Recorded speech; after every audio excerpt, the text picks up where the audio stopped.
ওয়াশিংটনের আকাশে এখন এক অদ্ভুত নিস্তব্ধতা। বাইরের দিক থেকে সব ঠিকঠাক মনে হলেও ভিতরে ভিতরে নড়ে উঠেছে আমেরিকার সামরিক শক্তির মেরুদণ্ড, বিমান বাহিনী।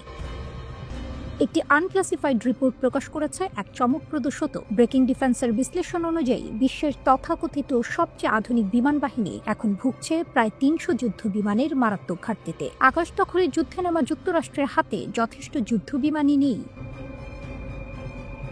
এক বিশাল ঘাটতি যা ভয় জাগাচ্ছে পেন্টাগনে। রিপোর্টে বলা হয়েছে, ট্রাম্প প্রশাসনের ইন্দো প্যাসিফিক প্রতিরক্ষা কৌশল অনুযায়ী বিশ্বজুড়ে সামরিক দায়িত্ব পালনের জন্য USAF এর প্রয়োজন অন্তত ১৫৫৮টি যুদ্ধ বিমান, কিন্তু ২০২৬ সালের পরিকল্পনা অনুযায়ী তাদের হাতে থাকবে মাত্র ১২৭১টি, মানে প্রায় ৩০০ বিমান কম। এই ঘাটতি এখন আমেরিকার আকাশ প্রভুত্বকে হুমকির মুখে ঠেলে দিচ্ছে।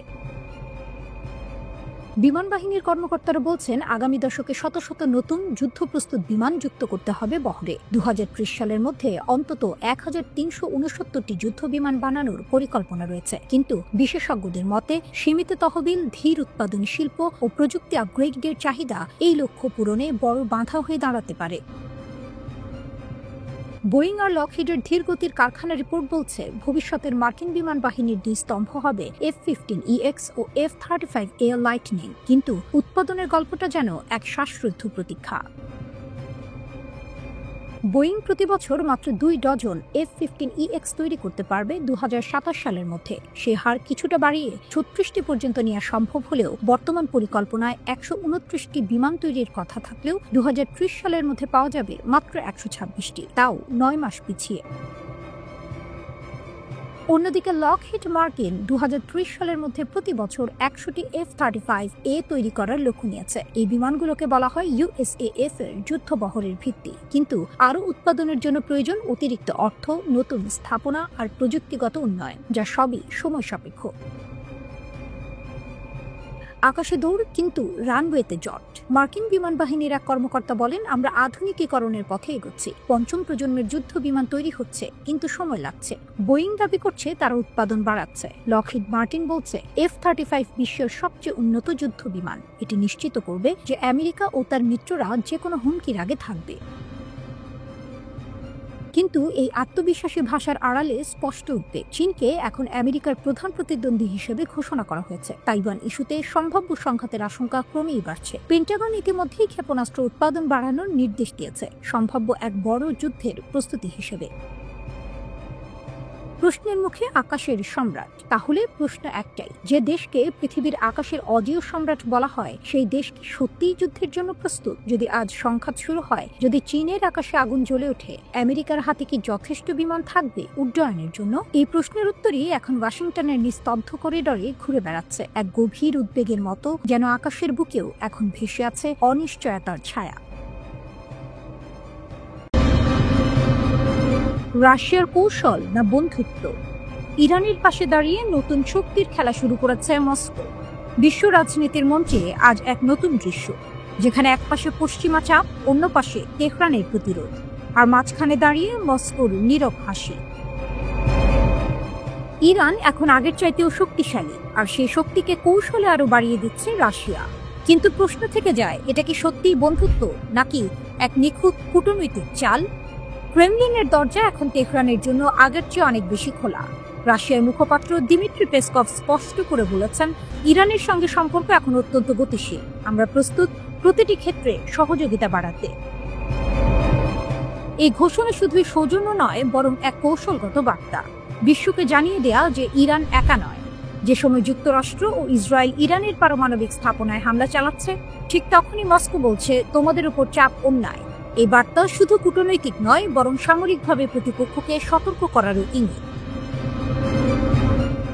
২০২৫ সালের জানুয়ারিতে দুই দেশ সই করে কম্প্রিহেনসিভ স্ট্র্যাটেজিক পার্টনারশিপ চুক্তি। এই চুক্তির আওতায় রাশিয়া ইরানকে দিচ্ছে পারমাণবিক প্রযুক্তি, স্যাটেলাইট সহায়তা এবং উন্নত প্রতিরক্ষা ব্যবস্থা। বিশ্লেষকরা বলছেন, এটি কেবল বন্ধুত্ব নয়, বরং এক পারস্পরিক স্বার্থের খেলা। রাশিয়া চায় মধ্যপ্রাচ্যে একটি নির্ভরযোগ্য মিত্র, আর ইরান চায় পশ্চিমা নিষেধাজ্ঞা ও মার্কিন চাপের বিরুদ্ধে এক পরাশক্তির ছায়া। দুই দেশের এই স্বার্থের সংযোগই আজ নতুন শক্তির জোট তৈরি করছে। তবে এই সম্পর্কেও আছে রহস্য। কারণ পশ্চিমা গোয়েন্দারা দাবি করছে রাশিয়া ইরানের শাহিদ ড্রোন প্রযুক্তি ব্যবহার করে নিজস্ব ড্রোন তৈরি করেছে গেরান নামে। অর্থাৎ ইরানের প্রযুক্তি রাশিয়া ব্যবহার করছে, কিন্তু কৃতিত্ব নিচ্ছে নিজে। তাহলে কি ইরানকে শক্তিশালী করার আড়ালে মস্কো আসলে নিজের কৌশল সাজাচ্ছে? এই প্রশ্নের মধ্যেই বুশেহরে রাশিয়া বিনিয়োগ করেছে প্রায় $25 বিলিয়ন, তৈরি করছে 4টি নতুন পারমাণবিক কেন্দ্র, যা ইরানের জ্বালানি ঘাটতি পূরণ করবে, পাশাপাশি প্রযুক্তিগত স্বনির্ভরতা ও প্রতিরোধ ক্ষমতা বাড়াবে বহু গুণে। কিন্তু এখানেও আছে শর্ত। রাশিয়া সবকিছু করবে কঠোর নজরদারিতে, অর্থাৎ শক্তি দিচ্ছে কিন্তু স্বাধীনতা নয়। এদিকে চলমান উত্তেজনার মধ্যেই রাশিয়া সফরে গেছেন ইরানের জাতীয় নিরাপত্তা পরিষদের সচিব আলী লারিজানি। তার এই সফর ঘিরেই শুরু হয়েছে নতুন জল্পনা, কারণ একই সময়ে মস্কোয় পৌঁছে যায় ইসরায়েলের একটি বার্তাও, আর যুদ্ধ চাই না। কিন্তু ঠিক পরদিন রাশিয়া ঘোষণা দেয় ইরানকে দেবে 48টি Su-35 মাল্টিরোল যুদ্ধ বিমান।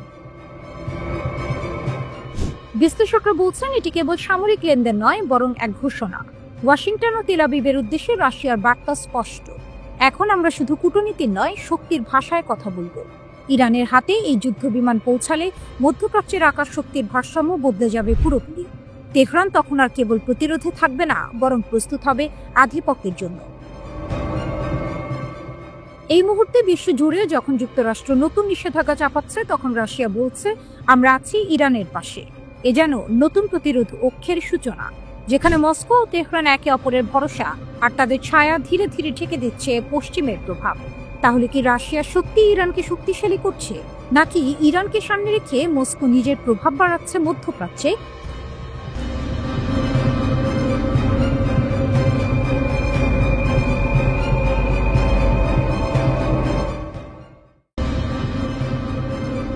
ওয়াশিংটনের নীরব করিডোরগুলোতে এখন সবচেয়ে বেশি যে প্রশ্নটি ঘুরছে তা হলো, সৌদি আরব কি যুক্তরাষ্ট্রের নিরাপত্তা ছাপার নিচে ঢুকতে চাইছে? মধ্যপ্রাচ্যের বালুকা বেলায় যখন নতুন নতুন যুদ্ধের হাওয়া বইছে, তখন সৌদি আরবের যুবরাজ মোহাম্মদ বিন সালমান MBS যুক্তরাষ্ট্রের সঙ্গে একটি বিশাল প্রতিরক্ষা চুক্তি করতে মরিয়া। এমন একটি চুক্তি যা বলবে সৌদির ওপর আক্রমণ মানে আমেরিকার ওপর আক্রমণ। এটাই এখন রিয়াদের সবচেয়ে বড় কূটনৈতিক লক্ষ্য। চুক্তির পটভূমি, নিরাপত্তার রাজনীতি। ব্রিটিশ সংবাদপত্র ফিনান্সিয়াল টাইমস জানিয়েছে MBS আগামী মাসে হোয়াইট হাউসে গিয়ে এই প্রতিরক্ষা চুক্তি চূড়ান্ত করতে চান। এক মার্কিন কর্মকর্তা নিশ্চিত করেছেন যুবরাজের সফরের সময় কিছু স্বাক্ষর হতে পারে, যদিও বিস্তারিত এখনো গোপন রাখা হয়েছে। এই চুক্তি হবে অনেকটা যুক্তরাষ্ট্র কাতারের চুক্তির মতো, যেখানে যুক্তরাষ্ট্র ঘোষণা করেছিল কাতারে কোনো হামলা হলে যুক্তরাষ্ট্র সব ধরনের পদক্ষেপ নেবে, কূটনৈতিক, অর্থনৈতিক, এমনকি সামরিকও। কিন্তু এই ঘোষণার পরে উপসাগরীয় অঞ্চলে আলোড়ন পড়ে যায়, কারণ ঠিক তার আগেই ইসরায়েল দোহায় হামাস নেতাদের লক্ষ্য করে ক্ষেপণাস্ত্র হামলা চালিয়েছিল। এটি কেবল হামাস বা কাতারের বিষয় ছিল না, বরং উপসাগরীয় দেশগুলো হঠাৎ বুঝে গেল তাদের আঞ্চলিক নিরাপত্তা কতটা অনিশ্চিত। রিয়াদের ভয় ও ট্রাম্পের সুযোগ। সৌদি আরব দীর্ঘদিন ধরে যুক্তরাষ্ট্রকে তাদের নিরাপত্তার অভিভাবক মনে করে, কিন্তু ইসরায়েলের ক্রমবর্ধমান সামরিক অভিযান, গাজায় যুদ্ধ এবং ইরানের ছায়া ঘনিয়ে আসায় MBS বুঝেছেন নতুন বাস্তবতায় পুরনো বন্ধুত্ব যথেষ্ট নয়। এখন আলোচনার কেন্দ্রবিন্দুতে আছেন প্রেসিডেন্ট ডোনাল্ড ট্রাম্প। তার প্রশাসন বলছে আমরা প্রতিরক্ষা সহযোগিতা জোরদার করতে আগ্রহী, তবে কিছু রাজনৈতিক শর্ত থাকবে। সেই শর্তের নাম ইসরায়েল। আগে বাইডেন প্রশাসনের সময় সৌদি আরব চেষ্টা করেছিল এমন একটি নিরাপত্তা চুক্তির যেখানে ইসরায়েলের সঙ্গে সম্পর্ক স্বাভাবিক করার বিষয়টিও অন্তর্ভুক্ত ছিল, কিন্তু 2023 সালের 7 অক্টোবর হামাসের আক্রমণ ও গাজার যুদ্ধ সেই পরিকল্পনা ভেস্তে দেয়। এখন MBS পরিষ্কার করে দিয়েছেন ফিলিস্তিন রাষ্ট্র প্রতিষ্ঠিত না হলে ইসরায়েলের সঙ্গে কোনো সম্পর্ক নয়। এমন অবস্থায় ট্রাম্প প্রশাসন এক জটিল অবস্থায়, একদিকে প্রতিরক্ষা জোটের সুযোগ, অন্যদিকে ইসরায়েলের রাজনৈতিক চাপে ফাঁদে পড়ার ভয়। চুক্তির সম্ভাব্য রূপ। সৌদি কর্মকর্তারা বলছেন এই চুক্তি হবে সামরিক ও গোয়েন্দা সহযোগিতা বৃদ্ধির এক নতুন অধ্যায়। যুক্তরাষ্ট্র সৌদি মাটিতে স্থায়ী ঘাঁটি বাড়াতে পারে, স্যাটেলাইট ও সাইবার নিরাপত্তা সহযোগিতাও জোরদার হতে পারে। ওয়াশিংটনের থিঙ্ক ট্যাঙ্ক ইউরেশিয়া গ্রুপ এর বিশ্লেষক ফিরাস মাকসাদ বলেন এটি কাতারের চুক্তির চেয়েও বড় হবে। MBS এখন যে $1 ট্রিলিয়ন উন্নয়ন পরিকল্পনা চালাচ্ছেন তার জন্য নিরাপত্তা সহযোগিতা অত্যন্ত জরুরি। তবে সব বিশ্লেষক একমত নন। আরব উপসাগরীয় রাজনীতি বিশ্লেষক হুসেন ইবিশ মনে করেন, ট্রাম্পের ইসরায়েল প্রীতি হয়তো এই চুক্তির পথে বাধা হয়ে দাঁড়াতে পারে। এখন প্রশ্ন একটাই, সৌদি আরব কি নিজের নিরাপত্তা চাইছে, নাকি যুক্তরাষ্ট্রের উপর নির্ভরতার নতুন অধ্যায় শুরু হচ্ছে? কারণ ইতিহাস বলছে, যুক্তরাষ্ট্রের প্রতিরক্ষা চুক্তি কখনো শুধু প্রতিরক্ষা নয়, তার সঙ্গে আসে শর্ত, প্রভাব ও রাজনীতির বোঝা। তবুও যখন উপসাগরের আকাশে ড্রোন আর ক্ষেপণাস্ত্রের হুমকি ঘুরে বেড়ায়, তখন এমবিএস হয়তো ভাবছেন নির্ভরতার হাতলই নিরাপত্তার হাতল হতে পারে। কাস্পিয়ান উপকূলে ইরানের নতুন চোখ, নাজির রাডারে কাঁপছে উত্তর সীমান্তের রাজনীতি। রাতের নিস্তব্ধতা ভেদ করে ইরানের উত্তর সীমান্তে পাহাড় কেঁপে উঠছে। কাস্পিয়ান সাগরের ধারে গিলান প্রদেশের পাহাড়ে বসানো হচ্ছে এক রহস্যময় রাডার সিস্টেম নাজির। তেহরান চুপ, কিন্তু পাহাড়ে গাড়ি চলছে, সৈন্যরা ব্যস্ত। আজারবাইজান সীমান্ত থেকে মাত্র 40 কিলোমিটার দূরে এই স্থাপনা এখন গোটা অঞ্চলে নতুন আতঙ্কের নাম। ইরান ও আজারবাইজানের সম্পর্কে টানাপোড়েন নতুন নয়, কিন্তু 2021 সালের পর সেই উত্তেজনা পেরিয়ে গেছে বিপজ্জনক সীমা। তেহরানের অভিযোগ, আজারবাইজান তার ভূখণ্ডে ইসরায়েলের গোপন ঘাঁটি তৈরি করেছে। রয়টার্স জানায়, আজারবাইজানের বিজুলি, জিব্রাইল ও জাহাঙ্গীর অঞ্চলে ইসরায়েলি বাহিনীর সঙ্গে যৌথ সামরিক মহড়া চলছে নিয়মিত। এক সাবেক ইরানি কূটনীতিকের ভাষায়, আজারবাইজান এখন প্রতিবেশী নয়, শত্রুর ছদ্মবেশে দাঁড়িয়ে থাকা এক ছায়া।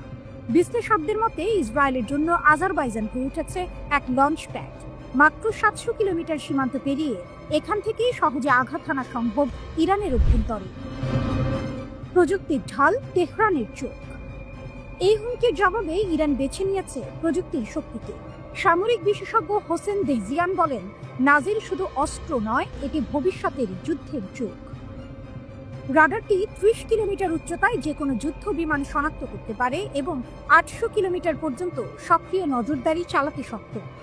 চীন ও রাশিয়ার যৌথ প্রযুক্তিতে তৈরি এই রাডার পাহাড়ের চূড়ায় বসানো হয়েছে, মানে ইরান এখন আর্মেনিয়া, তুরস্ক ও আজারবাইজানের আকাশও দেখতে পাচ্ছে।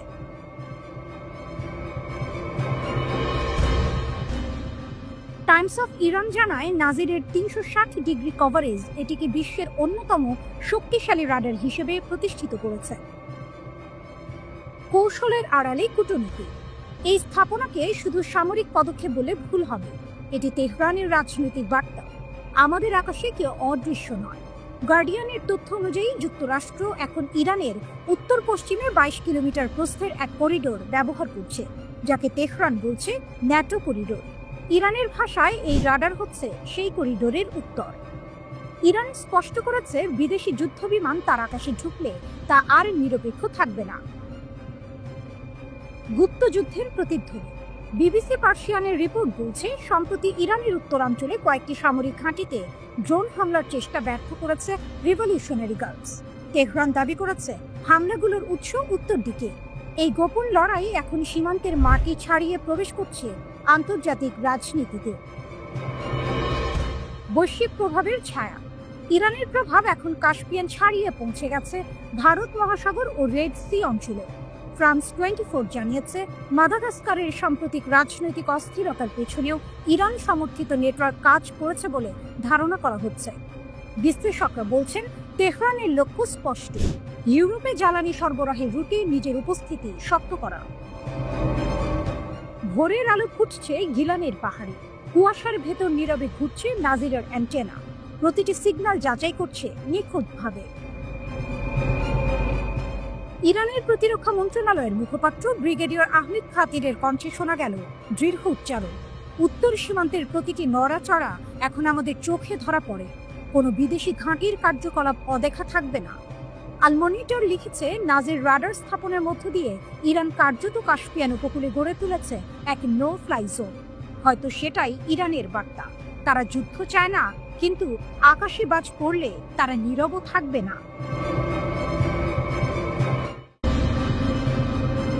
গাজা যুদ্ধবিরতির পর নতুন খেলোয়াড় তুরস্ক, যাকে কেউ বলছেন আশা, কেউ বলছেন দুঃস্বপ্ন।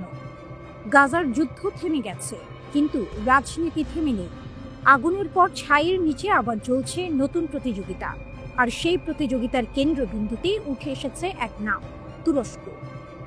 যুদ্ধোত্তর গাজার রক্ষণাবেক্ষণ, পুনর্গঠন ও গাজার নতুন প্রশাসনে তুরস্কের অন্তর্ভুক্তির মতো ইস্যুগুলো ইসরায়েলের অস্বস্তি কয়েকগুণ বাড়িয়ে দিয়েছে।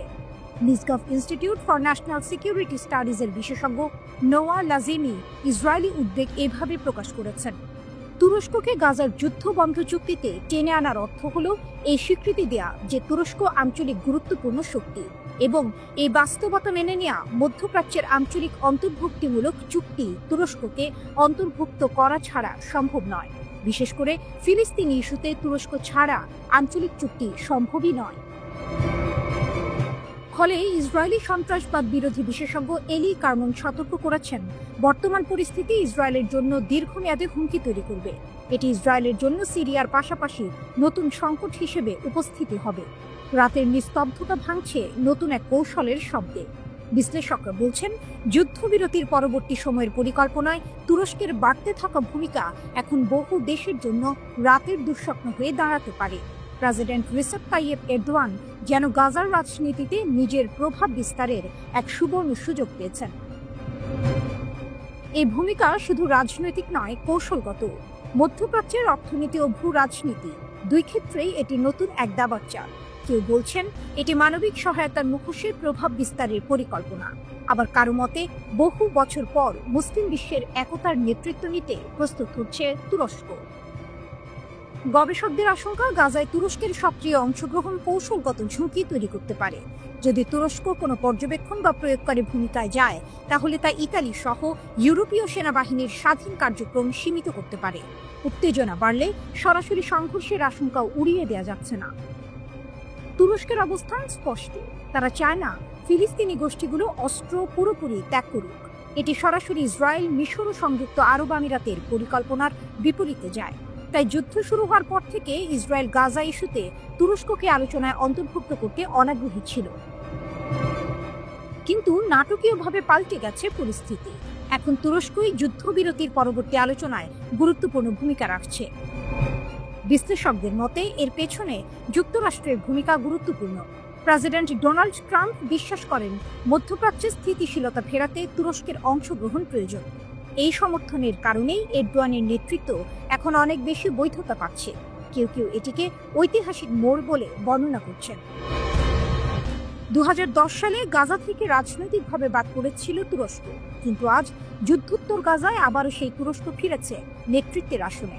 মানবিক সহায়তার পাশাপাশি তারা প্যালেস্টাইনি ঐক্যকে পুনরুজ্জীবিত করার ডাক দিচ্ছে। বিশ্লেষকরা বলছেন, গাজার মাধ্যমে তুরস্ক এখন তার বৃহত্তর শক্তি প্রদর্শনের পথে।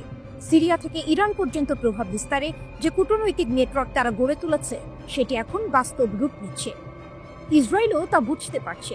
তাই সিরিয়ার আকাশসীমায় দুর্ঘটনাজনিত সংঘাত এড়াতে তুরস্ক ও ইসরায়েলের মধ্যে স্থাপন করা হয়েছে সরাসরি সামরিক হটলাইন। এই পুরো চিত্রে একটাই বিষয় স্পষ্ট, তুরস্ক ফিরেছে। শুধু ফেরেনি, ফিরে এসে নতুন খেলা সাজিয়েছে। গাজার ধ্বংসস্তূপে দাঁড়িয়ে এরদোয়ান যেন বলছেন, মধ্যপ্রাচ্যের রাজনীতি আর আগের মতো থাকবে না। গাজায় তুরস্কের প্রথম কৌশলগত স্বার্থ হল তারা গাজার প্রতিরোধ আন্দোলন ও বাসিন্দা উভয়কে বাঁচিয়ে রাখতে চায়। এমনকি যদি প্রতিরোধ যোদ্ধাদের অস্ত্র সমর্পণ করতেও হয়, তবুও তাদের বাঁচিয়ে রাখতে চায় তুরস্ক।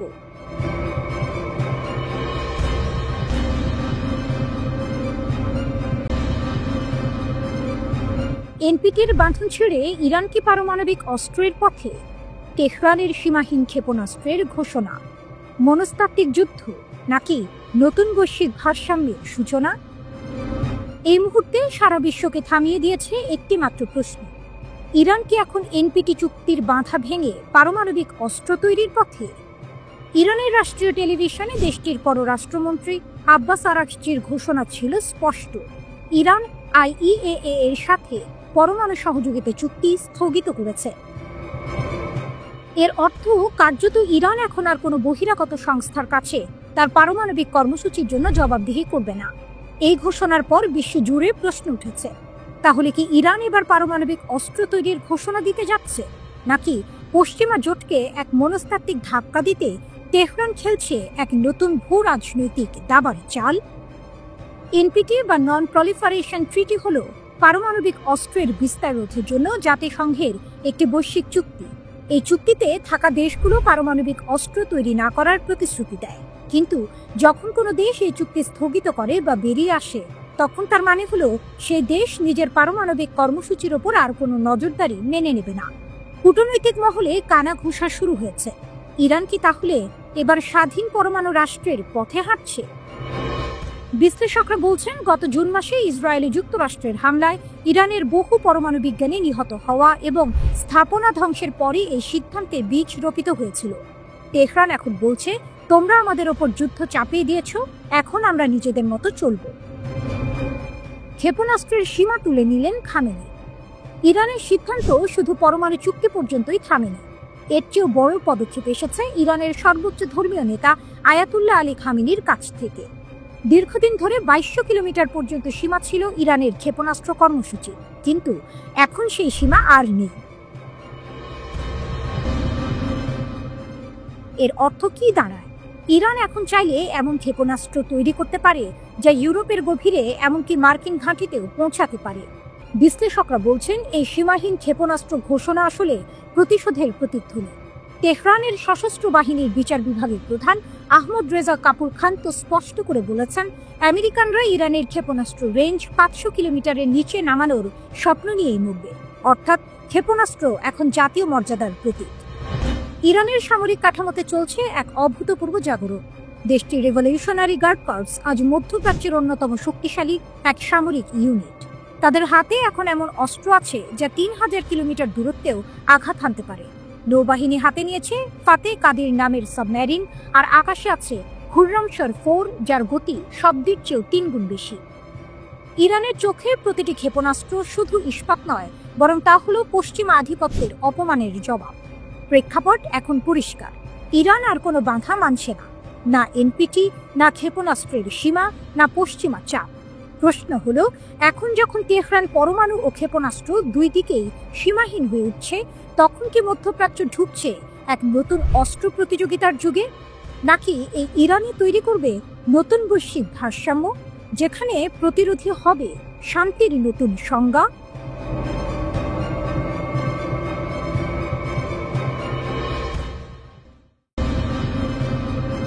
ইসরায়েল ইরানের সঙ্গে নতুন যুদ্ধ চায় না, রাশিয়ার মাধ্যমে এসেছে নেতানিয়াহুর বার্তা। এক নাটকীয় কূটনৈতিক ঘটনার মধ্যে ইরানের জ্যেষ্ঠ কূটনৈতিক আব্বাস আরাকচি জানিয়েছেন, রাশিয়ার মাধ্যমে তেহরান একটি গুরুত্বপূর্ণ বার্তা পেয়েছে। বার্তাটি এসেছিল স্বয়ং ইসরায়েলের প্রধানমন্ত্রী বেনিয়ামিন নেতানিয়াহুর পক্ষ থেকে, যেখানে তিনি স্পষ্ট করে বলেছেন, ইসরায়েল ইরানের সঙ্গে নতুন করে আর কোনো যুদ্ধ চায় না। এই তথ্য প্রকাশ করেছেন আরাকচি নিজেই ইরানের সরকারি সংবাদ মাধ্যমে এক সাক্ষাৎকারে। তিনি বলেন, আমরা বর্তমানে প্রমাণ ও নথি সংগ্রহ করছি। এই অনুরোধটি মূলত মার্কিন যুক্তরাষ্ট্রের পক্ষ থেকে এসেছিল। মিস্টার উইটকফ নামের এক মার্কিন প্রতিনিধি জানিয়েছিলেন, তিনি ইরানের সঙ্গে সরাসরি আলোচনায় বসতে প্রস্তুত। কিন্তু ইরান স্পষ্ট শর্ত দিয়েছে। আরাকচির ভাষায়, আমরা অতীতের মতোই চাই আলোচনায় 3টি ইউরোপীয় দেশও অংশ নিক। পাশাপাশি প্রযুক্তিগত বিষয় নিয়ে আলোচনা করতে মিস্টার ইয়োস্কিকেও টেবিলে থাকতে হবে। তেহরান জানিয়েছে তারা আলোচনায় আগ্রহী, কিন্তু তাদের সার্বভৌম মর্যাদার প্রশ্নে কোনো ছাড় দেবে না। আরাকচি বলেন, 3 দিন আগে নেতানিয়াহু ও পুতিনের মধ্যে ফোনালাপ হয়েছিল। পরদিন সকালে রাশিয়া আমাদের রাষ্ট্রদূতকে ডেকে পাঠায়। সেখানে জানানো হয়, নেতানিয়াহু ইরানের সঙ্গে আর কোনো যুদ্ধে জড়াতে চান না, নতুন সংঘাতেরও পক্ষপাতী নন। রাশিয়া এই বার্তাটি তেহরানকে জানায় এবং পরে পুতিন নিজেই তা প্রকাশ্যে ঘোষণা করেন। পুতিন বলেন, আমরা ইসরায়েলের সঙ্গে আমাদের আস্থাভিত্তিক যোগাযোগ অব্যাহত রেখেছি। ইসরায়েলের নেতারা আমাদের জানিয়েছেন যে তারা তেহরানের কাছে একটি বার্তা পাঠাতে চান, আর সেটি হলো তারা ইরানের সঙ্গে উত্তেজনা আরও হ্রাস করতে প্রতিশ্রুতিবদ্ধ এবং ভবিষ্যতে আর কোনো সংঘাতে জড়াতে আগ্রহী নন। ইসরায়েলি নেতারা আমাদের অনুরোধ করেছেন আমরা যেন আমাদের ইরানি বন্ধুদের কাছে এই বার্তা পৌঁছে দিই। আরাকচির মতে এটি ইরান রাশিয়া সম্পর্কের গভীর আস্থার প্রতিফলন। দুই দেশ এখন এমন এক চুক্তিতে স্বাক্ষর করেছে যা তাদের দীর্ঘমেয়াদী সম্পর্ককে আরও স্থায়ী করবে। ইরান বলছে, রাশিয়া ও চীনের সঙ্গে তাদের সম্পর্ক এখন কৌশলগত পর্যায়ে পৌঁছেছে। মার্কিন নিষেধাজ্ঞা, পশ্চিমা চাপ কিছুই তেহরানের আত্মবিশ্বাস নষ্ট করতে পারেনি। আমরা আত্মনির্ভর, বিশ্ব জানুক ইরান আর আগের ইরান নয়, বলেন আরাকচি। তিনি আরো বলেন, আমাদের পাকিস্তান ও আফগানিস্তানের সঙ্গে সম্পর্ক ঐতিহাসিকভাবে দৃঢ়। আফগানিস্তানে নতুন সরকার এলেও আমরা সংলাপ চালিয়ে যাচ্ছি। আরাকচি জানান তিনি পাকিস্তানের পররাষ্ট্রমন্ত্রীর সঙ্গে কথা বলেছেন, যেখানে উভয় দেশ সম্মত হয়েছে যে সীমান্ত সংঘাত বন্ধের সংযমই একমাত্র পথ। তার ভাষায়, ইরান, পাকিস্তান ও আফগানিস্তানের মধ্যে স্থিতিশীলতা মানে গোটা অঞ্চলের স্থিতিশীলতা। তিনি আরও যোগ করেন, আমরা চাই আফগান বিষয়ে আমাদের দুই দেশের বিশেষ প্রতিনিধিরা একে অপরের সঙ্গে মতবিনিময় করুক। আল্লাহর ইচ্ছায় আমরা এই সমস্যার শান্তিপূর্ণ সমাধান খুঁজে পাব। এভাবেই যেখানে বিশ্ব জুড়ে যুদ্ধের গন্ধ ভেসে আসছে, সেখানে তেহরানের কূটনৈতিক মঞ্চ থেকে ভেসে এলো এক ভিন্ন বার্তা। ইরান ভয় দেখায় না, বরং ভারসাম্য রক্ষা করে। রাশিয়ার কণ্ঠে প্রতিধ্বনিত হলো সেই বাস্তবতা। ইসরায়েল জানে ইরানের সঙ্গে যুদ্ধ মানে আগুনে ঝাঁপ দেয়া।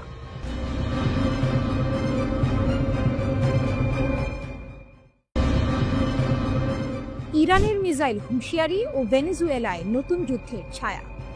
মধ্যপ্রাচ্য থেকে লাতিন আমেরিকা, দুই মহাদেশের রাজনীতিতে হঠাৎই ঝড় উঠেছে। রাশিয়া ভেনেজুয়েলায় যুদ্ধ প্রবেশের ইঙ্গিত দেওয়ার পর এবার ইরান জানিয়েছে তারা বিশ্বের জন্য মিসাইল রপ্তানির প্রস্তুতিতে আছে। বিশ্লেষকরা বলছেন, এটি কেবল এক ঘোষণাই নয়, এ যেন যুক্তরাষ্ট্রের দিকে এক নতুন কৌশলগত বার্তা। হঠাৎ বদলে যাওয়া খেলার মাঠ। ইরানের বিপ্লবী গার্ডের নৌবাহিনীর প্রধান জেনারেল আলী রেজা তানসিরি ঘোষণা দেন, দেশটি এখন সংবেদনশীল সামরিক প্রযুক্তিতে সম্পূর্ণ আত্মনির্ভর এবং আন্তর্জাতিক বাজারে তাদের পণ্য রপ্তানির জন্য প্রস্তুত। আমরা গর্বিত যে এখন আমরা নিজেরাই মিসাইল, ড্রোন ও সামরিক যান তৈরি করে রপ্তানি করতে পারি, বলেন তিনি তেহরান টাইমসকে। একই সময়ে যুক্তরাষ্ট্রের সঙ্গে ভেনেজুয়েলার উত্তেজনা নতুন উচ্চতায় পৌঁছেছে। ওয়াশিংটন 4টি ড্রাগ কার্টেলবাহী নৌকা ধ্বংসের দাবি করেছে, যেখানে ভেনেজুয়েলা বলছে এগুলো ছিল নিরীহ বেসামরিক জাহাজ এবং এই হামলায় 20 জনেরও বেশি নিহত হয়েছে। মার্কিন প্রেসিডেন্ট ডোনাল্ড ট্রাম্প ঘোষণা করেছেন, আমরা মাদক কারবারি সন্ত্রাসী গোষ্ঠীর বিরুদ্ধে আত্মরক্ষার যুদ্ধ করছি এবং ভেনেজুয়েলার কার্টেল দে লস সোলাস এবং ক্রেন দে আরাগুয়াকে সন্ত্রাসী সংগঠন হিসেবে ঘোষণা করেছেন। রাশিয়া ও ইরান নতুন জোটের ইঙ্গিত। জাতিসংঘের নিরাপত্তা পরিষদে রাশিয়া ও ইরান ভেনেজুয়েলার পক্ষ নিয়ে দাঁড়িয়েছে।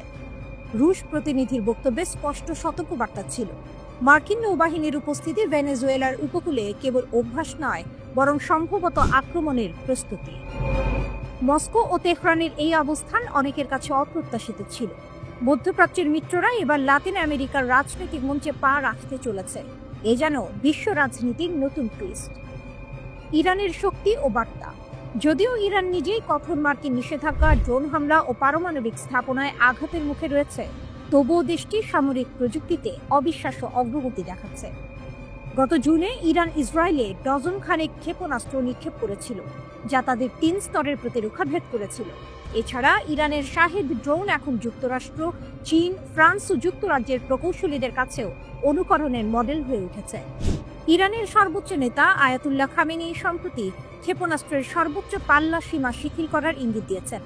ইসরায়েলি প্রধানমন্ত্রী নেতানিয়াহু দাবি করেছেন, ইরান এখন এমন ক্ষেপণাস্ত্র তৈরি করছে যার পাল্লা 8000 কিলোমিটার, যা যুক্তরাষ্ট্রের উপকূলে পৌঁছাতে মাত্র 3000 কিলোমিটার কম।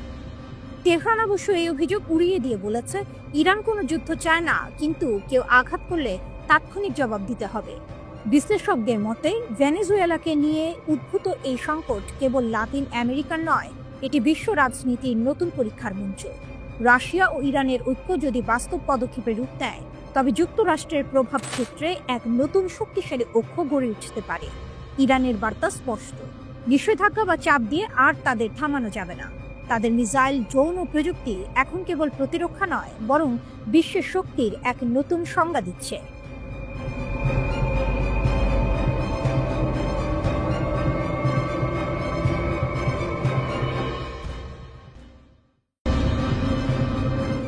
হামাসের পর নতুন হুমকি। ইরান সমর্থিত হুথিদের সতর্কবার্তা ইসরায়েলকে। গাজার যুদ্ধবিরতির পর মধ্যপ্রাচ্যে যেন সাময়িক শান্তির নিঃশ্বাস, কিন্তু সেই নীরবতার ভেতরেই নতুন এক বার্তা আসছে ইয়েমেন থেকে। হুথি বিদ্রোহীদের হুঁশিয়ারি। তারা বলছে, যুদ্ধবিরতি শেষ নয়, এটি নজরদারির শুরু। এই সতর্কবার্তা এমন এক সময় এসেছে যখন ইসরায়েল ও হামাসের মধ্যে মার্কিন সমর্থিত শান্তি চুক্তি কার্যকর হয়েছে এবং যুক্তরাষ্ট্র সহ কয়েকটি আরব দেশ গাজায় স্থিতিশীলতার পথে এগোচ্ছে। কিন্তু ইয়েমেনের রাজধানী সানায় এক অনুষ্ঠানে হুথি সুপ্রিম কাউন্সিলের প্রধান মাহদি আল মাশাত জানিয়ে দেন, তাদের নজর এখন সরাসরি ইসরায়েলের দিকে। আমরা যুদ্ধবিরতির বাস্তবায়ন নজরে রাখব। আল মাসাদ বলেন, ইয়েমেন যুদ্ধবিরতি চুক্তির বাস্তবায়ন ও গাজায় সাহায্যের প্রবেশ নিবিড়ভাবে পর্যবেক্ষণ করবে। কোনো অগ্রগতি বা পরিবর্তন ঘটলে আমরা দ্রুত প্রতিক্রিয়া জানাতে প্রস্তুত। তিনি আরও যোগ করেন, আমরা আমাদের সামরিক সক্ষমতা বাড়াচ্ছি যাতে শত্রুর আধুনিক প্রযুক্তির মোকাবিলা করা যায়। আমাদের লক্ষ্য হলো প্রতিরোধ তৈরি করা এবং দেশের সার্বভৌমত্ব রক্ষা করা। এই বার্তাকে ইসরায়েল বিরোধী জোটের নতুন ইঙ্গিত হিসেবে দেখছেন মধ্যপ্রাচ্য বিশেষজ্ঞরা। হামাসের সাথে যুদ্ধবিরতির পর অনেকে ভেবেছিলেন মধ্যপ্রাচ্যে উত্তেজনা কিছুটা কমবে, কিন্তু হুথিদের এই হুমকি নতুন এক সম্ভাব্য ফ্রন্টের ইঙ্গিত দিচ্ছে। হুথিরা ইরান সমর্থিত শিয়া বিদ্রোহী গোষ্ঠী, যারা গত কয়েক বছর ধরে ইয়েমেনে সৌদি সমর্থিত জোটের বিরুদ্ধে যুদ্ধ করছে। গাজার যুদ্ধ চলাকালীন তারা একাধিকবার লোহিত সাগর ও এডেন উপসাগর এলাকায় ইসরায়েলি জাহাজ লক্ষ্য করে ড্রোন ও ক্ষেপণাস্ত্র হামলার চেষ্টা করেছিল। বিশ্লেষকদের মতে এখন তারা কূটনৈতিক ভাষায় আবারও ইসরায়েলকে হুঁশিয়ারি দিচ্ছে, এইবার ইসলামিক ঐক্যের নামে। গাজায় শান্তি, কিন্তু ছায়াযুদ্ধ চলছে। যুক্তরাষ্ট্রের উদ্যোগে ডোনাল্ড ট্রাম্পের মধ্যস্থতায় গাজা যুদ্ধবিরতির প্রথম ধাপ কার্যকর হয়েছে। 10 অক্টোবর থেকে কার্যকর হওয়া এই চুক্তিতে ইসরায়েলি সেনারা গাজা উপত্যকা থেকে পর্যায়ক্রমে সরে দাঁড়াচ্ছে। ইসরায়েলের প্রধানমন্ত্রী বেনিয়ামিন নেতানিয়াহু সংসদে ভাষণে বলেছেন, এই চুক্তি নতুন যুগের সূচনা। তবে তার বক্তৃতার মধ্যে ইয়েমেন থেকে আসা হুথিদের সতর্কবার্তা সেই আশাকে ম্লান করে দিয়েছে। একই সময়ে মিশরের শার্ম আল শেখে অনুষ্ঠিত বৈশ্বিক সম্মেলনে ট্রাম্প, তুরস্কের প্রেসিডেন্ট, মিশরের নেতা এবং কাতারের আমির গাজার ভবিষ্যৎ নিয়ে যৌথভাবে একটি নথিতে স্বাক্ষর করেছেন। সেখানে শান্তি ও অর্থনৈতিক পুনর্গঠনের প্রতিশ্রুতি দেওয়া হয়। কিন্তু ইয়েমেনের হুথিদের মতে এই চুক্তি এখনও ইসরায়েলের সুবিধামূলক এবং মুসলিম বিশ্বের একক অবস্থান তৈরি না হলে স্থায়ী শান্তি সম্ভব নয়। হামাস আপাতত অস্ত্র নামালেও তাদের ছায়া ও সমর্থন এখন হুথিদের ভাষণে প্রতিধ্বনিত হচ্ছে। ইরান যেভাবে হামাস ও হুথি উভয় গোষ্ঠীকেই সমর্থন দিচ্ছে, তাতে মধ্যপ্রাচ্যে নতুন এক শক্তির সমীকরণ তৈরি হচ্ছে। হুথিদের বার্তা স্পষ্ট, গাজা যুদ্ধবিরতি শেষ নয়, এটি কেবল এক বিরতি। আর এই বিরতির মাঝেই ইরান সমর্থিত গোষ্ঠীগুলো তাদের অবস্থান আরও শক্ত করছে।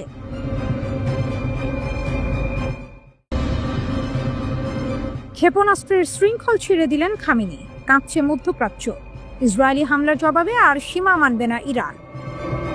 মধ্যপ্রাচ্যের আকাশে আবারও জ্বলে উঠেছে আগুন। তেহরান থেকে ভেসে এসেছে এক বজ্র কণ্ঠ। ইরানের সর্বোচ্চ নেতা আয়াতুল্লাহ আলী খামেনি নাকি তুলে দিয়েছেন ক্ষেপণাস্ত্রের সব সীমা। ইরানের পার্লামেন্ট সদস্য আহমেদ বাকশায়েশ আর দেস্তানি জানান, ইরান এখন যে কোনো দূরত্বে ক্ষেপণাস্ত্র তৈরি করবে, যতটা প্রয়োজন মনে করবে। এটাই সেই ঘোষণা যা গোটা অঞ্চলে নতুন উত্তেজনার আগুন জ্বালিয়ে দিয়েছে। খামেনি নিজেই 2200 কিলোমিটার রেঞ্জের সীমা বেঁধে দিয়েছিলেন, কিন্তু এখন সেই সীমা ইতিহাস। বিশ্লেষকদের ভাষায় এটি ইসরায়েলি হামলার সরাসরি প্রতিক্রিয়া এবং এক কৌশলগত পুনর্জন্ম। আর দেস্তানি স্পষ্ট ভাষায় বলেছেন, আমরা ক্ষেপণাস্ত্রের সীমা মানি না, এটি আমাদের সামরিক শক্তির হৃদয়।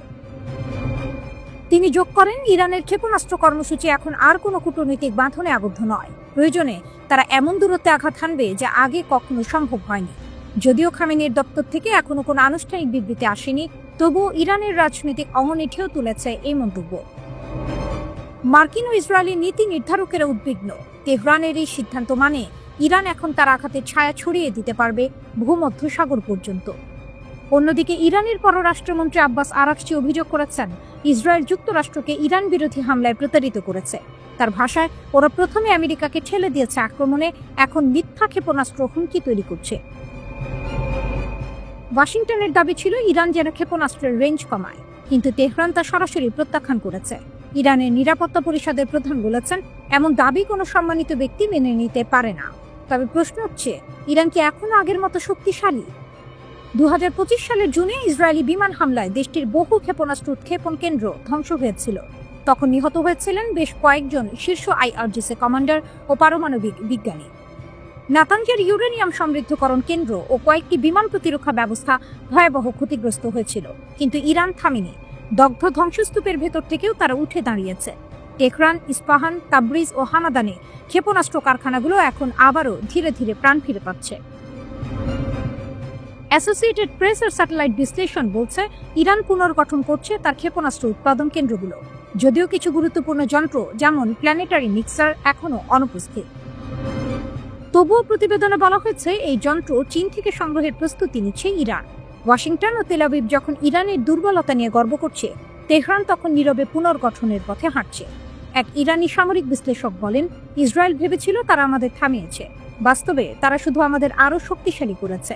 এই ঘোষণার মধ্যেই বার্তা স্পষ্ট, ইরান যুদ্ধ চায় না, কিন্তু সীমা মানতেও রাজি নয়। খামেনি হয়তো তার নিজের নিয়ম ভেঙেছেন, কিন্তু সেই ভাঙন থেকেই শুরু হয়েছে নতুন অধ্যায়। এক এমন অধ্যায় যেখানে ইরানের ক্ষেপণাস্ত্র আকাশে শুধু আগুন নয়, প্রতিরোধের প্রতীক।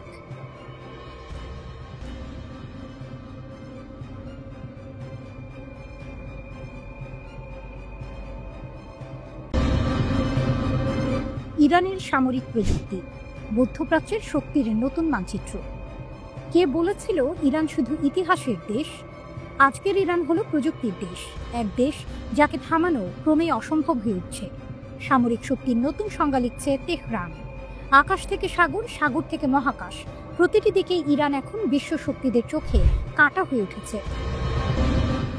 ইরানের সামরিক শক্তির এই উত্থান হঠাৎ নয়। দীর্ঘ নিষেধাজ্ঞা, অর্থনৈতিক অবরোধ এবং আন্তর্জাতিক চাপের মধ্যেও দেশটি নিজস্ব প্রযুক্তিতে গড়ে তুলেছে এমন সব অস্ত্র যা এখন যুক্তরাষ্ট্র ও ইসরায়েলের ঘুম কেড়ে নিচ্ছে। সবচেয়ে আলোচিত প্রযুক্তি হলো সেজ্জিল ব্যালিস্টিক ক্ষেপণাস্ত্র। এটি 2 ধাপ বিশিষ্ট কঠিন জ্বালানির ক্ষেপণাস্ত্র, যার পাল্লা 2500 কিলোমিটার পর্যন্ত। অর্থাৎ ইরানের সীমান্ত থেকে এটি সহজে পৌঁছে যেতে পারে ইসরায়েল বা সৌদি আরবের সামরিক ঘাঁটিতে। সেজ্জিলের সবচেয়ে বড় শক্তি এর চলমান নকশা, মুহূর্তে স্থান বদলে আঘাত হানতে পারে। এরপর আসে ইরানের স্বপ্নের যুদ্ধ বিমান কাহের F-313। এটি দেশীয়ভাবে তৈরি একক আসনের স্টেলথ জেট।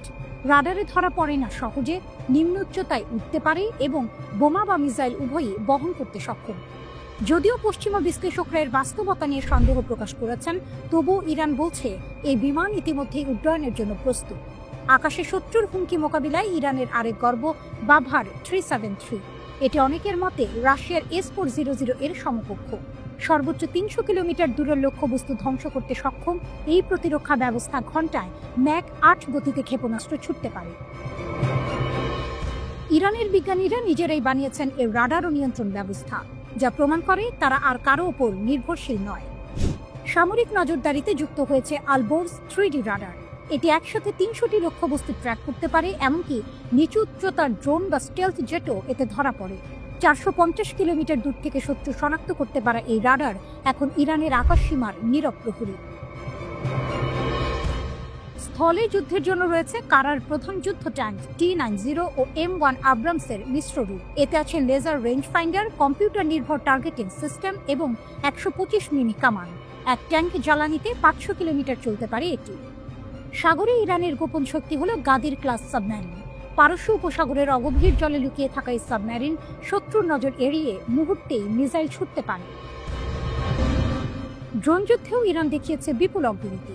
মোহাজের 10 ড্রোন 24 ঘন্টা আকাশে ভেসে থাকতে পারে, 2000 কিলোমিটার পর্যন্ত উঠতে পারে আর 300 কেজি বোমা বহন করতে পারে।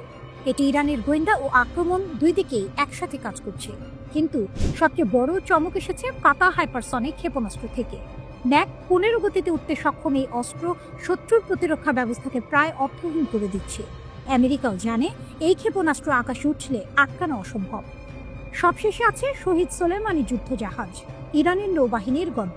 এতে রয়েছে উন্নত রাডার, ড্রোন ডেক, দ্রুতগামী নৌকা নামানোর ক্রেন এবং ভয়ঙ্কর মিসাইল সিস্টেম। একসময় যাকে নিষিদ্ধ দেশ বলা হতো, আজ সেই ইরান প্রযুক্তির শক্তিতে মধ্যপ্রাচ্যের ভারসাম্য পাল্টে দিচ্ছে। নিষেধাজ্ঞা যতই বাড়ুক, ইরানের প্রতিরোধ যেন আরো দৃঢ় হয়। এটাই নতুন ইরান, যে ভয় পায় না, বরং ভয় দেখায়।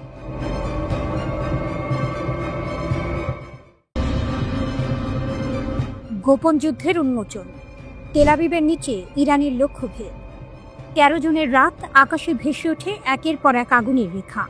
ইরান তখন বলেছিল এটি ইসরায়েলের বিরুদ্ধে প্রতিশোধমূলক হামলা, কিন্তু কয়েক সপ্তাহ পর এক বিস্ফোরক রিপোর্ট জানালো অন্য কথা। সেই ক্ষেপণাস্ত্রগুলো নাকি আঘাত হেনেছিল তেল আবিবের বিলাসবহুল দ্য ভিঞ্চি টাওয়ারের নিচে লুকানো এক গোপন মার্কিন ইসরায়েলি সামরিক ঘাঁটিতে। দ্য গ্রে জোন নামের একটি অনুসন্ধানী সংবাদ মাধ্যমের প্রতিবেদন অনুযায়ী ওই ভূগর্ভস্থ স্থাপনাটির নাম ছিল সাইট 81, এক যৌথ কমান্ড সেন্টার যেখানে ইসরায়েলি সামরিক গোয়েন্দা কর্মকর্তা ও মার্কিন প্রকৌশলীরা একসঙ্গে কাজ করতেন। তেল আবিব, যে শহরটি সাধারণত সৈকত, রাত্রিজীবন ও আধুনিক স্থাপত্যের জন্য পরিচিত, সেখানে যুদ্ধের এই ছায়া অনেকের জন্যই অপ্রত্যাশিত।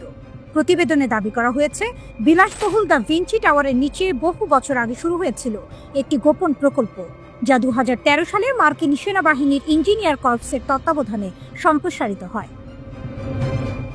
ভূ অবস্থানগত তথ্য, ফাঁস হওয়া ইমেইল ও সামরিক নথি অনুসারে ঘাঁটিটি প্রায় 6000 বর্গমিটার জুড়ে বিস্তৃত এবং বিশেষভাবে তৈরি ছিল ইলেকট্রনিক যুদ্ধ ও গোয়েন্দা যোগাযোগ পরিচালনার জন্য। প্রতিবেদনটিতে আরও বলা হয়েছে, এটি ছিল এক ধরনের স্থায়ী কেন্দ্র যেখান থেকে গাজার অভিযানের কৌশল, সাইবার অপারেশন এবং ইরান সংক্রান্ত নজরদারি পরিচালিত হতো। ইরানের ক্ষেপণাস্ত্র হামলার পর ইসরায়েলি পুলিশ দ্রুত তেল আভিভের ওই অঞ্চল সিল করে দেয়। স্থানীয় সংবাদ মাধ্যমগুলোতে সেই হামলার খবর প্রকাশ হতে 2 সপ্তাহ বিলম্ব হয়, যা ফ্রান্স 24 পর্যবেক্ষণ করেছে। ইরানের রাষ্ট্রীয় টেলিভিশন তখন দাবি করে, আমাদের ক্ষেপণাস্ত্র সামরিক গোয়েন্দা লক্ষ্যবস্তুতে আঘাত এনেছে, তবে ইসরায়েলের কোনো মন্তব্য করেনি। এই নীরবতা থেকেই বিতর্কের জন্ম। ইসরায়েল কি সত্যিই বেসামরিক আবাসনের নিচে গোপন সামরিক স্থাপনা তৈরি করেছিল? দ্য গ্রে জোন অভিযোগ করেছে, এই সেটআপ মানব ঢালের ভণ্ডামি, যেখানে সাধারণ মানুষকে অজান্তে যুদ্ধের ঢালের মতো ব্যবহার করা হয়েছে। ইরানের শক্তির বার্তা। বিশ্লেষকদের মতে এই হামলা ইরানের নতুন সামরিক আত্মবিশ্বাসের প্রতীক।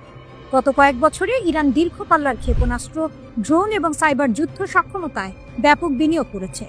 যদি এই রিপোর্ট সঠিক হয়, তাহলে তেল আভিভের গভীরে এমন একটি লক্ষ্যভেদ করা শুধু প্রযুক্তিগত সাফল্য নয়, এটি রাজনৈতিক বার্তা। ইসরায়েলের হৃদয়েও আমরা পৌঁছাতে পারি। এটি এমন এক সময় ঘটল যখন ইসরায়েল ও যুক্তরাষ্ট্র উভয়ই গাজা এবং হিজবুল্লাহ ইস্যুতে বাড়তি চাপের মুখে। ফলে ইরানের এই পদক্ষেপকে অনেক বিশ্লেষক শক্তি ও সাহসের প্রদর্শন বলেই দেখছেন। গোপনীয়তার আবরণে যুদ্ধ। ইসরায়েল আনুষ্ঠানিকভাবে এই অভিযোগ অস্বীকার বা স্বীকার করেনি, তবে ঘটনাটি তেল আভিভের সামরিক গোপনীয়তা ও সেন্সরশিপ নীতিকে নতুন করে প্রশ্নের মুখে ফেলেছে। একদিকে ইরান তার সামরিক সক্ষমতা দিয়ে বার্তা দিতে চাইছে, আমরা নজর রাখছি।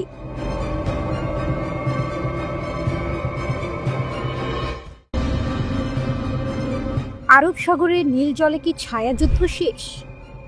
ইরান চীন জোটের সামনে প্রকাশ্যে পিছু হটছে যুক্তরাষ্ট্র। 2025 সাল। আরব সাগরের গভীর নীল জলরাশি ভেদ করে ভেসে চলেছে এক দানবাকৃতি তেলবাহী জাহাজ ইয়াং ওয়াং-5। জাহাজটির মাথায় উঠছে ইরানের দৃপ্ত পতাকা, কিন্তু এবারের দৃশ্যপট ভিন্ন। 3 দশক পর এই জাহাজে সক্রিয় হয়েছে অটোমেটিক আইডেন্টিফিকেশন সিস্টেম, AIS। এই সামান্য প্রযুক্তি নির্ভর পরিবর্তনটি শুধুমাত্র একটি সামুদ্রিক ঘোষণা নয়, এটি বিশ্বমঞ্চে যুক্তরাষ্ট্রের নিষেধাজ্ঞা ও আধিপত্যের বিরুদ্ধে ইরানের সর্বোচ্চ নেতার পক্ষ থেকে এক সরাসরি রাজনৈতিক চ্যালেঞ্জ, যা 30 বছরের ছায়াযুদ্ধ এর অবসান ঘটালো। দীর্ঘদিন ধরে যুক্তরাষ্ট্রের কঠোর নিষেধাজ্ঞার খাদ এড়াতে ইরান এক শ্যাডো ফ্লিট বা নাম পরিচয়হীন জাহাজ বহর ব্যবহার করত। এই জাহাজগুলো গভীর সমুদ্রে জ্বালানি স্থানান্তর করত এবং গোয়েন্দা স্যাটেলাইটের নজর এড়াতে ইচ্ছাকৃতভাবে AIS বন্ধ রাখত। কিন্তু 2025 সালে আয়াতুল্লাহ খামেনির একটি একক নির্দেশে সেই কৌশল পাল্টে যায়। আর গোপন নয়, বিশ্ব জানুক আমরা কোথায় যাচ্ছি। এই সাহসী পদক্ষেপের নেপথ্যে রয়েছে একটি বিরাট কৌশলগত টুইস্ট। ইরান এখন একা নয়, তার পাশে প্রকাশ্যে এসে দাঁড়িয়েছে বিশ্বের দ্বিতীয় বৃহত্তম শক্তি চীন। বেজিং শুধু আশ্বাস দেয়নি, বরং এক সামরিক ছাতা তৈরি করেছে।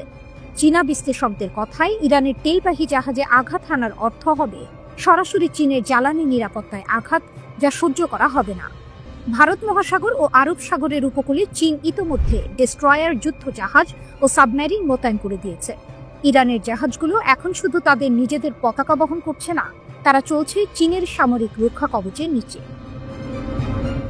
ইরানের শক্তি ও যুক্তরাষ্ট্রের দ্বিধা। এই মুহূর্তে ইরান বছরে প্রায় $43 বিলিয়ন জ্বালানি তেল রপ্তানি করে, যার প্রায় 90% গন্তব্য চীন। কিন্তু এই লেনদেন শুধু অর্থের নয়, এটি একটি কৌশলগত বিনিময়ের চুক্তি। তেলের বিনিময়ে ইরান পাচ্ছে চীনের উন্নত ক্ষেপণাস্ত্র প্রযুক্তি, অত্যাধুনিক রাডার সিস্টেম এবং সাইবার নজরদারির সরঞ্জাম। সিনোপ্যাকের মতো চীনা সংস্থা ইরানের শোধনাগারে বিনিয়োগ করে এর অর্থনীতিকে আরও মজবুত করেছে। ওয়াশিংটন ঘোষণা করেছিল যে চীনগামী ইরানি তেলবাহী জাহাজ তারা প্রতিহত করবে, কিন্তু বাস্তবতা ভিন্ন। রয়টার্সের বিশ্লেষণ অনুযায়ী ইরানের AIS চালু করা মানে যুক্তরাষ্ট্রকে এখন প্রকাশ্য সংঘাতে বাধ্য করা। ওয়াশিংটনের এক কর্মকর্তার আক্ষেপ, আমরা জানি তারা কোথায় আছে, কিন্তু ছোঁয়ার সাহস পাচ্ছি না। প্রথম কয়েক সপ্তাহেই দেখা যাচ্ছে ইরানের জাহাজগুলো কোনো বাধা ছাড়াই দক্ষিণ চীন সাগর পর্যন্ত পৌঁছে গেছে। বিশ্ববাজারে নিষেধাজ্ঞার আইনি ফাঁক থাকলেও চীন ইরান জোটের সামনে সামরিক সংঘাতে জড়ানোর ঝুঁকি নিতে ভয় পাচ্ছে বিশ্বের সবচেয়ে শক্তিশালী নৌবাহিনী। এই নতুন ব্লু করিডর কেবল ইরান ও চীনের জন্য নয়, এটি গোটা দক্ষিণ এশিয়ার শক্তি সমীকরণ পাল্টে দিচ্ছে। সবচেয়ে বড় স্নায়ুযুদ্ধের কেন্দ্র এখন হরমুজ প্রণালী, বিশ্ব জ্বালানি প্রবাহের সবচেয়ে গুরুত্বপূর্ণ ধমনী। উপগ্রহ চিত্রে দেখা যাচ্ছে ইরানের তেলবাহী জাহাজগুলোর পাশে টহল দিচ্ছে দুটি চীনা যুদ্ধজাহাজ, আর দূরে বাহরাইন উপকূলে সতর্ক অবস্থানে যুক্তরাষ্ট্রের পঞ্চম নৌবহর।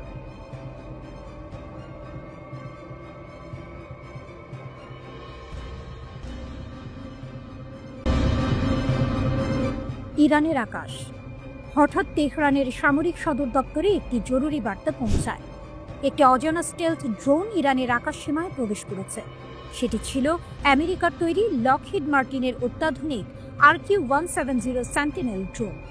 পঞ্চম প্রজন্মের এই ড্রোনটিকে তখন পর্যন্ত কোনো দেশের রাডার সহজে ধরতে পারত না, কিন্তু সেদিন ভাগ্য ছিল ভিন্ন। ইরানের Islamic revolutionary guard corps IRGC তাদের ইলেকট্রনিক ওয়ারফেয়ার ইউনিট সক্রিয় করে। কয়েক মিনিটের মধ্যে ড্রোনটির GPS সিগন্যাল জ্যাম করা হয় এবং অলৌকিক বা আশ্চর্যজনকভাবে সেটি প্রায় অক্ষত অবস্থায় ইরানের মাটিতে অবতরণ করে। সামরিক রহস্য ফাঁস, আমেরিকার দুঃস্বপ্ন। 2011 সালের এই ঘটনা দ্রুতই বিশ্বজুড়ে এক বিরাট ভূ রাজনৈতিক বিষয়ে পরিণত হয়। যুক্তরাষ্ট্রের সামরিক বিশেষজ্ঞরা তখন মন্তব্য করেছিলেন, RQ-170 সেন্টিনেল একটি চলমান প্রযুক্তিগত ল্যাবরেটরি। এটি ইরানের হাতে পড়া মানে যুক্তরাষ্ট্রের সামরিক রহস্য ফাঁস হয়ে যাওয়া। ওয়াশিংটন পোস্টে লিখেছিল, ড্রোনটি হারানো কেবল একটি যন্ত্র হারানো নয়, বরং এটি যুক্তরাষ্ট্রের গোপন সামরিক সফটওয়্যারের এক অনবদ্য ক্ষতি। প্রায় 2000 কিলোমিটার রেঞ্জের এই ড্রোনটি তখন ওসামা বিন লাদেনকে খুঁজে বের করার অভিযানেও গুরুত্বপূর্ণ ভূমিকা নিয়েছিল। কিন্তু সেই প্রযুক্তি রাতারাতি পরিণত হলো আমেরিকার জন্য সবচেয়ে বড় দুঃস্বপ্নে। রিভার্স ইঞ্জিনিয়ারিং এ জন্ম নিল শাহিদ ড্রোন। ইরানের হাতে ধরা পড়ার পর শুরু হয় এক নতুন অধ্যায়, রিভার্স ইঞ্জিনিয়ারিং। ইরানের প্রকৌশলীরা মাত্র 18 মাসে ড্রোনটির মূল কাঠামো পুনর্নির্মাণ করতে সক্ষম হন। এর ফলস্বরূপ জন্ম নেয় ইরানের নিজস্ব শাহিদ 191 এবং শাহিদ 197 সিরিজের ড্রোন। ইসরায়েলি সংবাদ মাধ্যম বিশ্লেষণ করে বলেছে, ইরান শুধু কপি করেনি, বরং প্রযুক্তিটিকে নতুন স্তরে উন্নীত করেছে। শাহিদ এখন শুধু নজরদারি ড্রোন নয়, এটি এখন আক্রমণাত্মক অস্ত্র। ড্রোনটির প্যালোড 500 কেজি থেকে বাড়িয়ে 100 কেজি ধরা হয়েছে এবং এতে যুক্ত করা হয়েছে 3টি ইয়ার্ড টু গ্রাউন্ড মিসাইল। এই মডেলের সবচেয়ে বড় বৈশিষ্ট্য হলো এর উন্নত ইলেকট্রনিক জ্যামিং প্রযুক্তি। ইরান দাবি করেছে এই ড্রোন শত্রু রাডারকে ধোঁকা দিতে সক্ষম এবং প্রয়োজন হলে ভুল সংকেত পাঠিয়ে প্রতিপক্ষের প্রতিরক্ষা ভেঙে দিতে পারে। ডিফেন্স পোস্ট লিখেছে, RQ-170 ছিল যুক্তরাষ্ট্রের গর্ব, কিন্তু প্রযুক্তির পুনর্জন্ম এখন তেহরানের হাতে। ইসরায়েলের সবচেয়ে বড় ভয় এখন এই শাহিদ ড্রোন। বিশ্লেষকরা বলছেন, যদি ইরান একই যোগে শাহিদ ড্রোন দিয়ে প্রথম আঘাত হানে, তবে ইসরায়েলের আকাশ প্রতিরক্ষা ব্যবস্থা আয়রন ডোম বা ডেভিড স্লিং সিস্টেম অন্তত 60 থেকে 70% অচল হয়ে পড়তে পারে। কারণ স্টেলথ প্রযুক্তির এই ড্রোনগুলো শনাক্ত করা তাদের পক্ষে সবসময় সম্ভব নয়। প্রতিরক্ষা ব্যবস্থা ভেঙে পড়লে ইরানের অন্যান্য সাধারণ ড্রোন ও ক্ষেপণাস্ত্র সহজেই ইসরায়েলি শহরগুলোতে আঘাত হানতে পারবে। ইরানের এই প্রযুক্তিগত উদ্ভাবন তাকে শুধু আত্মনির্ভরশীল সামরিক শক্তিতে পরিণত করেনি, বরং আন্তর্জাতিক অস্ত্র বাজারেও জায়গা করে নিয়েছে। আজ রাশিয়াও ইরান থেকে ড্রোন কিনেছে। প্রশ্ন হচ্ছে, এই পরিস্থিতি ঠেকাতে যুক্তরাষ্ট্র ও ইসরায়েল কি করবে? বিশেষজ্ঞরা মনে করছেন, ইরানের সক্ষমতা যত বাড়ছে, যুদ্ধের ঝুঁকি ততই বাড়ছে। তেহরানের সামরিক ঘাঁটিতে এখন সারি সারি দাঁড়িয়ে আছে শাহিদ ড্রোন। প্রশ্ন হলো, কখন সেই মুহূর্ত আসবে যখন ইরানের আকাশ থেকে একদল স্টেলথ ড্রোন একসাথে উড়ে গিয়ে ইতিহাস বদলে দেবে?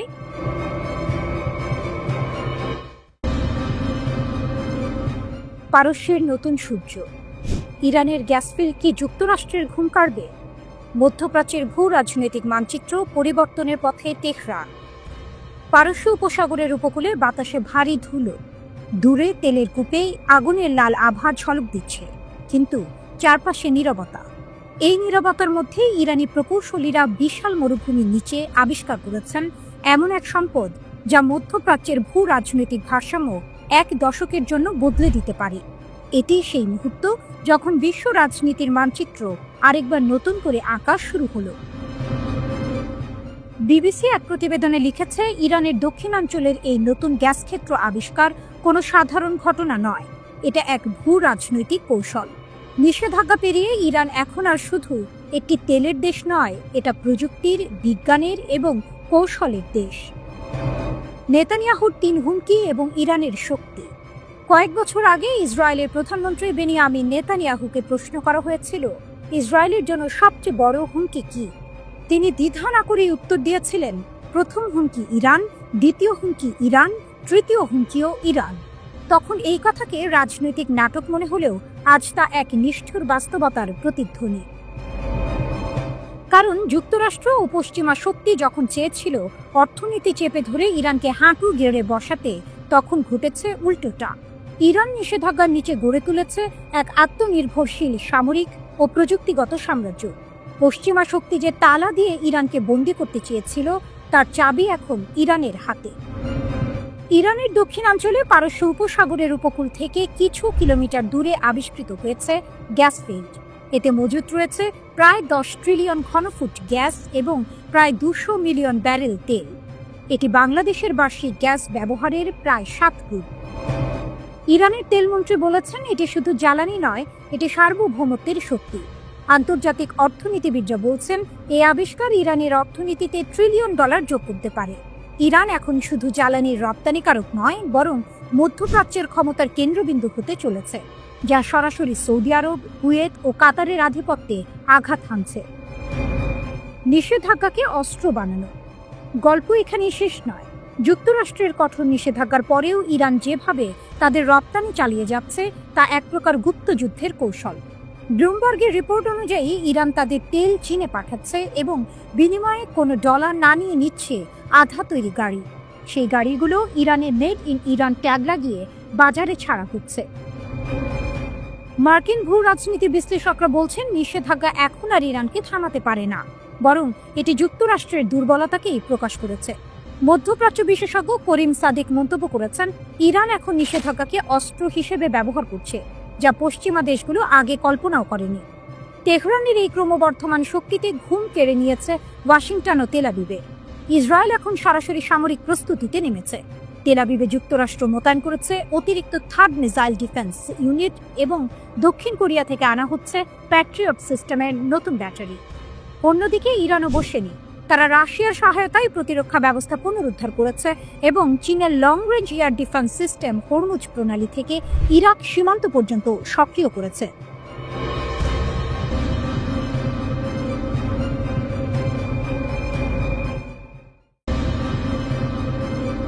ইরান প্রকাশ্যে বলল, ইসরায়েলের শেষের দিন ঘনিয়ে এসেছে। মধ্যপ্রাচ্যের রাজনীতি আবারও তীব্র হচ্ছে।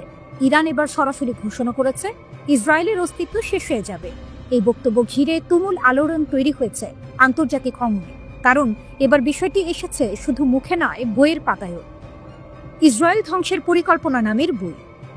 ইরানের ধর্মীয় নগর কওমি সম্প্রতি উন্মোচিত হয়েছে একটি বই, ইসরায়েল অ্যানিহিলেশন প্ল্যান বা ইসরায়েল ধ্বংসের পরিকল্পনা। বইটি লিখেছেন আলী রেজা পানাহিয়ান, যিনি ইরানের সর্বোচ্চ নেতা আয়াতুল্লাহ আলী খামেনির ঘনিষ্ঠ উপদেষ্টা ও ধর্মীয় নেতা। পানাহিয়ান বলেছেন, এই বইটি খামেনি এবং আয়াতুল্লাহ খোমেনির মতাদর্শের একটি স্পষ্ট ব্যাখ্যা। ইরান ইন্টারন্যাশনাল সূত্রে জানা যায়, দেশটির সরকারই বইটির প্রকাশন অনুমোদন দিয়েছে এবং এটিকে রাষ্ট্রীয় দৃষ্টিভঙ্গির অংশ হিসেবে দেখা হচ্ছে। 1979 সালের ইসলামী বিপ্লবের পর থেকেই ইরান ইসরায়েল বিরোধী অবস্থানকে তার রাষ্ট্রীয় নীতির অংশ করেছে। দেশটি ইসরায়েলকে পশ্চিমা সাম্রাজ্যবাদের প্রতীক হিসেবে দেখে। তাই ইসরায়েল ধ্বংস ইরানের কাছে শুধু রাজনৈতিক স্লোগান নয়, বরং এক আদর্শিক লক্ষ্য। বইটির শেষ অধ্যায়ে বলা হয়েছে, সাম্প্রতিক 12 দিনের যুদ্ধ হল জায়নিস্ট শাসন ব্যবস্থাকে পতনের পথে ঠেলে দেওয়ার ইরানের বৃহৎ কৌশলের অংশ। লেখক দাবি করেন, এই লড়াই কেবল যুদ্ধ নয়, বরং এক চলমান ঐতিহাসিক পরিকল্পনার অংশ। হামাসকে প্রশংসা, পশ্চিমকে সতর্কবার্তা। বইয়ের পেছনের সারাংশে হামাসের 2023 সালের 7 অক্টোবরের ইসরায়েল আক্রমণকে বিশ্বের জন্য জাগরণী ঘণ্টা বলে উল্লেখ করা হয়েছে। ইরান প্রকাশ্যে হামাসের কর্মকাণ্ডের প্রশংসা করছে, যা তেহরানের আঞ্চলিক প্রভাব বাড়ানোর ইঙ্গিত দেয়। এই প্রকাশনার সময়ে ইসরায়েল ইরান সংঘাতের নতুন অধ্যায় শুরু হয়েছে।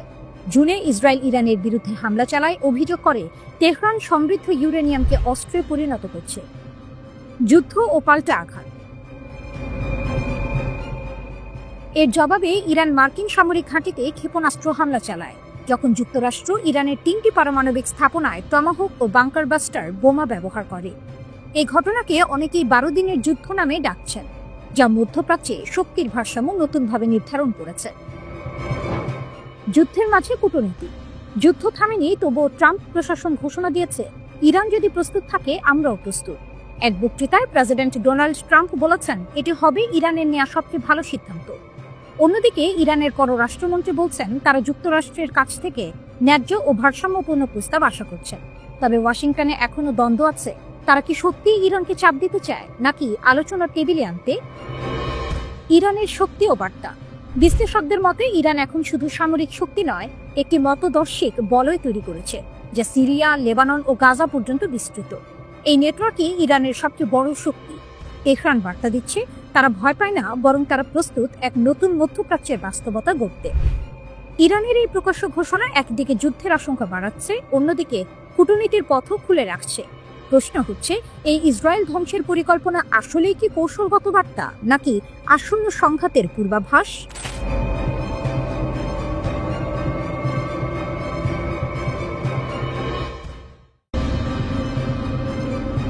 18 অক্টোবর 2025 তারিখে joint comprehensive plan of action JCPOA বা ইরান পারমাণবিক চুক্তি আনুষ্ঠানিকভাবে শেষ হলো। এই চুক্তি 2015 সালে স্বাক্ষরিত হয়েছিল, যার মূল উদ্দেশ্য ছিল ইরানের পারমাণবিক কার্যক্রম কিছু সীমাবদ্ধ করা আর তার বিনিময়ে আন্তর্জাতিক নিষেধাজ্ঞা তুলে দেয়া। কিন্তু একটি দ্বৈত বাস্তবতা এখানে রয়েছে। রাজনৈতিকভাবে চুক্তির সমাপ্তি দিবস বলে বিলোপ করা হলো সকল বাধ্যবাধকতা। ইরান ঘোষণা করেছে, এখন থেকে চুক্তির সমস্ত বিধান, পারমাণবিক প্রোগ্রামের উপর নিষেধাজ্ঞা সহ বাতিল। IAEA যে শর্তগুলো দিয়েছিল সেগুলো এখন আর বাধ্যতামূলক নয়, এবং ইরান জানিয়েছে তারা ইউরেনিয়াম 60% পর্যন্ত সমৃদ্ধ করতে পারবে। তুলনায় বেসামরিক কাজে সাধারণত 3.67% বেশি লাগে না। 90% নিকটেই পৌঁছালে সেটি অস্ত্র বানানোর সক্ষমতার কাছাকাছি চলে আসে। তবে বাস্তবে নিষেধাজ্ঞাগুলো ও প্রতিক্রিয়াগুলো এখনো জীবিত। ইউরোপীয় 3 দেশ, ব্রিটেন, ফ্রান্স ও জার্মানি, চুক্তির প্রতি ইরানের বিরুদ্ধে স্ন্যাপব্যাক প্রক্রিয়া চালু করেছে। ফলশ্রুতিতে এই আইনগত চুক্তি শেষ বললেও নিষিদ্ধ ব্যবস্থা পুরোপুরি তুলে দেয়া হয়নি। ফলে চুক্তি শেষ হয়েছে বললেও নিয়ন্ত্রণ ও চাপের ধারাবাহিকতা রয়েছে। একদিকে ইরান বলছে সব বিধান শেষ, অন্যদিকে পশ্চিমা দেশগুলো বলছে নিষেধাজ্ঞা ফিরে এসেছে। এই মিলনচ্ছেদ নতুন ভূ রাজনীতির ঝড়ের সম্ভাবনা এনে দিচ্ছে। ইরানের দিক থেকে দেখা গেল, তারা এখন বলছে তারা আর পারমাণবিক কর্মকাণ্ডে সেই 3.67% সীমাবদ্ধতায় থাকবে না। সীমা উঠে গেছে বলেই মত বিশেষজ্ঞদের। এই অবস্থার কারণে ইরানের শক্তি ইতিমধ্যে বৃদ্ধি পেয়েছে, আর তা শুধু পারমাণবিক নয়, কূটনৈতিক ও অঞ্চল প্রতিরোধ নীতি হিসেবে। সামরিক দিক থেকে ইরানকে বড় শক্তি হিসেবে দেখা হয়। তার রকেট প্রযুক্তি, মিলিটারি প্রক্সি গোষ্ঠীর প্রভাব এবং এলাকায় নেটওয়ার্ক, এসবই তেহরানকে কৌশলগত সুবিধা দেয়। তেল গ্যাস সম্পদ, ভূ রাজনৈতিক অবস্থান এবং পারমাণবিক সক্ষমতার সম্ভাব্যতা ইরানকে শক্তিশালী করে তোলে। এ কারণেই পশ্চিমা দেশগুলো সতর্ক, একটি সীমাহীন ইউরেনিয়াম সমৃদ্ধকরণ মধ্যপ্রাচ্যের ভারসাম্য বদলে দিতে পারে। ইরানের পরমাণু কর্মসূচি নিয়ে জাতিসংঘ নিরাপত্তা পরিষদের রেজলিউশন 2231 আনুষ্ঠানিকভাবে শেষ হয়েছে বলে ঘোষণা দিয়েছে ইরান, চীন ও রাশিয়া। সংস্থাটির মহাসচিব আন্তোনিও গুতেরেসের কাছে পাঠানো যৌথ এক চিঠিতে 3 দেশ স্পষ্ট জানিয়ে দিয়েছে 2025 সালের 18 অক্টোবর থেকে এই প্রস্তাবের সব ধারা ও বিধান বাতিল বলে গণ্য হবে, এবং এর মাধ্যমে ইরান ইস্যুতে নিরাপত্তা পরিষদের বিবেচনা এখানেই শেষ। ইরান সামরিক উদ্দেশ্যে গোপনে পারমাণবিক কর্মসূচি চালাচ্ছে, পশ্চিমাদের এমন দাবি ভিত্তিহীন বলে উল্লেখ করা হয় চিঠিতে। এতে বলা হয়, পরমাণু অস্ত্র বানানোর অভিযোগের কোনো প্রমাণ কখনোই খুঁজে পায়নি জাতিসংঘের পরমাণু শক্তি সংস্থা IAEA, যদিও সংস্থাটি সবচেয়ে কঠোর পরিদর্শন চালিয়েছে ইরান জুড়ে। যৌথ বিবৃতিতে আরো বলা হয়, রেজলিউশন 2231 এর মেয়াদ শেষ হওয়াকে সম্মান করা নিরাপত্তা পরিষদের বিশ্বাসযোগ্যতা ও বহুপাক্ষিক কূটনীতির সুরক্ষায় সহায়ক হবে।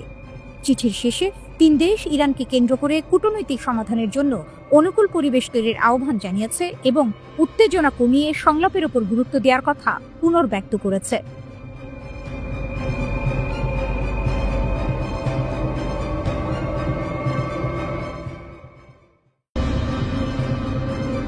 ইরানের ওপর ইসরায়েলের হামলার জেরে সৃষ্ট চরম উত্তেজনার পর এবার নতুন করে যুদ্ধের পায়তারা চালাচ্ছে পশ্চিমারা। পরিস্থিতি এমন পর্যায়ে পৌঁছেছে যে আরেকটি ইরান ইসরায়েল যুদ্ধ এখন সময়ের ব্যাপার মাত্র বলে মনে করছেন অনেকে। সেরকমই পরিকল্পনা নিয়ে আগাচ্ছে পশ্চিমারা। তবে বসে নেই ইরান।